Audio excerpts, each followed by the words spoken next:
Hi everyone, আজকে আমি তোমাদের সাথে শেয়ার করব নিরামিষ ঢ্যাঁড়সের তরকারি।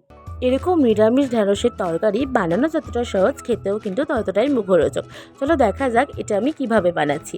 প্রথমে ঢ্যাঁড়সের আগা আর ডগাগুলোকে বাদ দিয়ে ঢ্যাঁড়সগুলো ভালো করে কেটে নেব। কেটে নেওয়ার পর এটাকে ম্যারিনেটের জন্য আমি জল দিয়ে দিয়েছি একটু, যাতে মশলার সাথে ঢ্যাঁড়সটা ভালো করে ম্যারিনেট হয়। দেখো, তারপর পরিমাণ মতো নুন দিয়ে, হলুদ দিয়ে দেবো, বেসন দিয়ে দেবো, মৌরি দিয়ে এবং কাশ্মীরি লঙ্কা গুঁড়ো দিয়ে ঢ্যাঁড়সটাকে ভালো করে মাখিয়ে নেব। মাখানোর পর কড়াইতে তেল দিয়ে ম্যারিনেট করে রাখা ঢ্যাঁড়সগুলোকে ভেজে নেব। এটা যতক্ষণ ভাজা হচ্ছে ততক্ষণ এখানে যে মশলা লাগবে সেটা রেডি করে নেব। এখানে আমি পোস্ত এবং দুরকম সর্ষে দিয়ে, কাজু এবং দুটো কাঁচা লঙ্কা দিয়ে পেস্ট করেছি মশলাটাকে।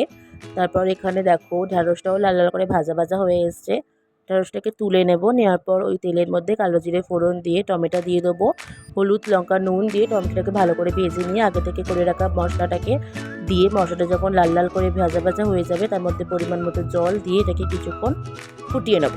এটা কিছুক্ষণ ফুটে যাওয়ার পরে ভেজে রাখা ঢ্যাঁড়সগুলোকে দিয়ে আর একটু ফুটিয়ে নেওয়ার পর তরকারিটাকে নামিয়ে নেব। এরকম ঢ্যাঁড়সের তরকারি কিন্তু গরম ভাতের সাথে খেতে খুব ভালো লাগে। তোমরা কিন্তু একবার এরকমভাবে ট্রাই করতে পারো।